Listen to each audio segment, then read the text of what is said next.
नवमः रामप्रवासनोपायचिन्ता एवमुक्त्वा तु कैकेयी क्रोधेन ज्वलितानना दीर्घमुष्टं विनिश्वस्य मन्थरामिदमब्रवीत् अद्य राममितः क्षिप्रं वनं प्रस्थापयाम्यहं यौवराज्येन भरतं क्षिप्रमेवाभिषेचये इदं त्विदानीं सम्पश्य केनोपायेन मन्थरे भरतः प्राप्नुयाद्राज्यं न तु रामः कथञ्चन एवमुक्ता तया देव्या मन्थरा पापदर्शिनी रामार्तमुपसिंहन्ति कैकेयीमिदमब्रवीत् हन्तेदानीं प्रवक्ष्यामि कैकेयी श्रूयताञ्च मे यथा ते भरतो राज्यं पुत्रः प्राप्स्यति केवलं किन्न स्मरसि कैकेयी स्मरन्ती वा विनिगूहसे यदुच्यमानमात्मार्थं मत्तस्त्वं श्रोतुमिच्छसि मयोच्यमानं यदि ते श्रोतुं छन्दो विलासिनी श्रूयतामभिधास्यामि श्रुत्वा चापि विमृश्यतां श्रुत्वैवं वचनं तस्या मन्थरायास्तु कैकेयी किञ्चिदुत्थाय शयनात् स्वास्तीर्णादिदमब्रवीत् कथय त्वं ममोपायं केनोपायेन मन्थरे भरतः प्राप्नुयाद्राज्यं न तु रामः कथञ्चन एवमुक्त्वा तु वै कैकेय्या मन्थरा पापदर्शिनी रामार्थमुपहिंसन्ति कुब्जावचनमब्रवीत् पुरा दैवासुरे युद्धे सह राजर्षिभिः पतिः आगच्छत्वामुपादाय देवराजस्य साह्यकृत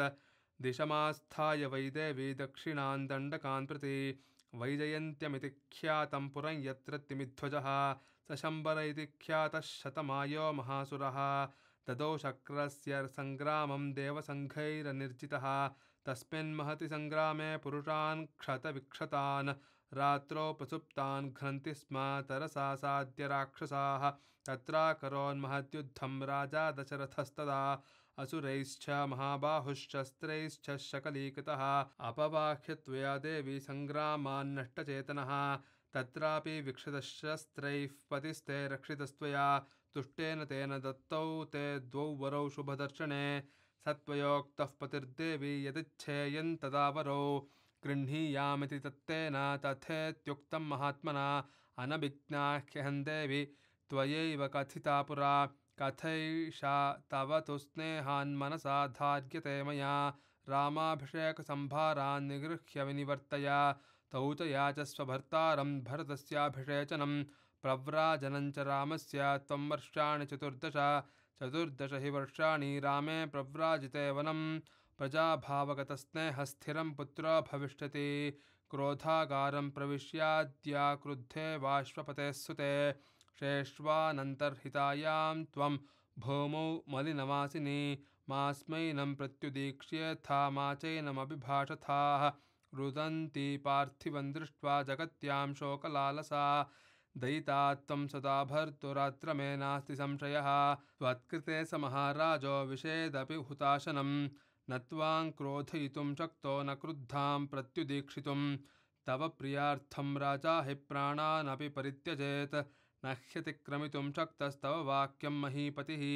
मन्दस्वभावे बुद्ध्यस्व सौभाग्यबलमात्मनः मणिमुक्ता सुवर्णानि रत्नानि विविधानि च तद्याद्दशरथो राजा मास्मतेषु मनःकृथा यौ तौ देवासुरे युद्धे वरौ दशरथो ददौ तौ स्मारे महाभागे सोऽर्थो मा त्वामतिक्रमेत् यदा तु ते वरं दद्यात् स्वयमुत्थाप्य राघवः व्यवस्थाप्य महाराजन् त्वमिमं वृणीया वरं रामं प्रव्राजयारण्ये 9 वर्षाणि 5 च भरतः क्रियतां राजा पृथिव्याः पार्थिवर्षभः 14 हि वर्षाणि रामे प्रव्राजिते वनं रूढश्च कृतमूलश्च शेषं स्थास्यति ते सुतः रामप्रव्राजनं चैव देवि याचस्व तं वरम् एवं सिद्ध्यन्ति पुत्रस्य सर्वार्थास्तव भामिनि एवं प्रव्राजितश्चैव रामो भविष्यति भरतश्च हतामित्रस्तव राजा भविष्यति येन कालेन रामश्च वनात् प्रत्यागमिष्यति तेन कालेन पुत्रस्ते कृतमूलो भविष्यति सङ्गृहीतमनुष्यश्च सुहृद्भिः सार्धमात्मवान् प्राप्तकालं तु ते मन्ये राजानं मीतसाध्वसा रामाभिषेकसम्भारान् निगृह्य विनिवर्तय अनर्थमर्थरूपेण ग्राहिता सा ततस्तया हृष्टा प्रतीता कैकेयी मन्थरामिदमब्रवीत् सा हि वाक्येन कुब्जायाः किशोरीवोत्पथं गता कैकेयी विस्मयं प्राप्ता परं परमदर्शना कुब्जे त्वां नावजानामि श्रेष्ठां श्रेष्ठाभिधायिनीं पृथिव्यामासि कुब्जानामुत्तमा बुद्धिनिश्चये त्वमेव तु ममार्थेषु नित्ययुक्ता हितैषिणी नाहं समवबुद्ध्ययं कुब्जे राज्ञश्चिकीर्षितं सन्ति दुःसंस्थिता कुब्जा वक्राः परमदारुणाः त्वं पद्ममिव वातेन सन्नता प्रियदर्शना उरस्तेभिनिविष्टं वै यावत् स्कन्धं समुन्नतम् अधस्ताच्चोदरं शातं सुनाभमिव लज्जितं परिपूर्णं तु च घनं सुपीनौ च पयोधरो विमलेन्दुसमं वक्त्रमहो राजसि मन्थरे जघनं तव निर्मृष्टं रशनादामशोभितं जङ्घे भृशमुपन्यस्ते पादौ चाप्यायतावुमौ त्वामायताभ्यां शक्तिभ्यां मन्थरे क्षोमवासिनी अग्रतो मम गच्छन्ति राजहंसीव राजसे आसन्याः शम्बरे मायाः सहस्रमसुराधिपे सर्वास्त्वयि निविष्टास्ता भूयश्चान्याः सहस्रशः तवेदं स्थगुयद्दीर्घं रथघोणमिवायतं मतयः क्षत्रविद्याश्च मायाश्चात्र वसन्ति ते अत्र ते प्रतिमोक्ष्यामि मालां कुब्जे हिरण्मयी अभिषिक्ते च भरते राघवे च वनङ्गते जात्येन च सुवर्णेन सुनिष्टतप्तेन मन्थरे लब्धार्था च पतिता च लेपयिष्यामि ते स्थगो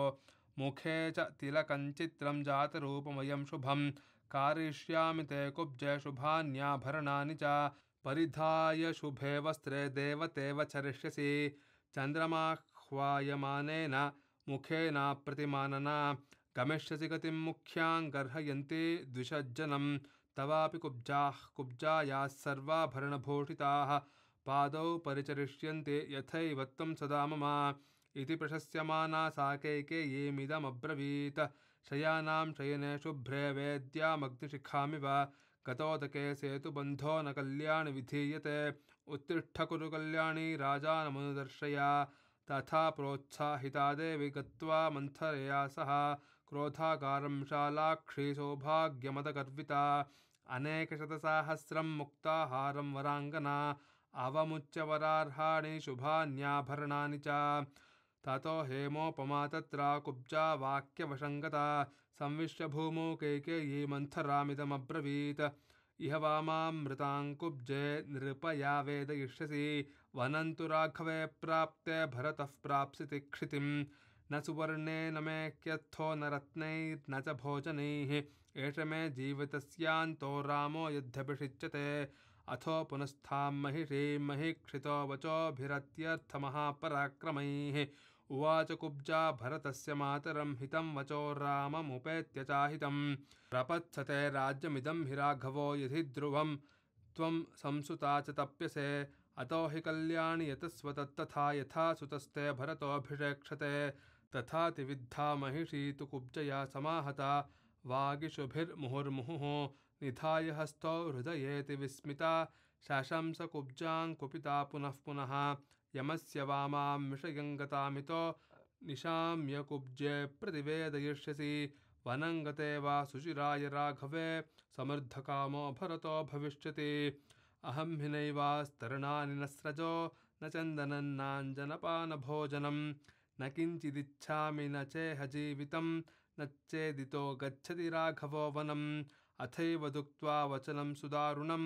निधाय सर्वाभरणानि भामिनी असंवृतामास्तरणेन मेदिनीं तदाधिशिष्ये पतितेव किन्नरी उदीर्णसंरम्भ तमोवृतानना तथावमुक्तो मम माल्यभूषणा नरेन्द्रपत्नी विमना बभूव सा तमोवृताद्यौरिवमाग्नतारकाः इत्यार्षे श्रीमद्रामायणे वाल्मीकिये आदिकाव्ये चतुर्विंशतिसहस्रिकायां संहितायाम्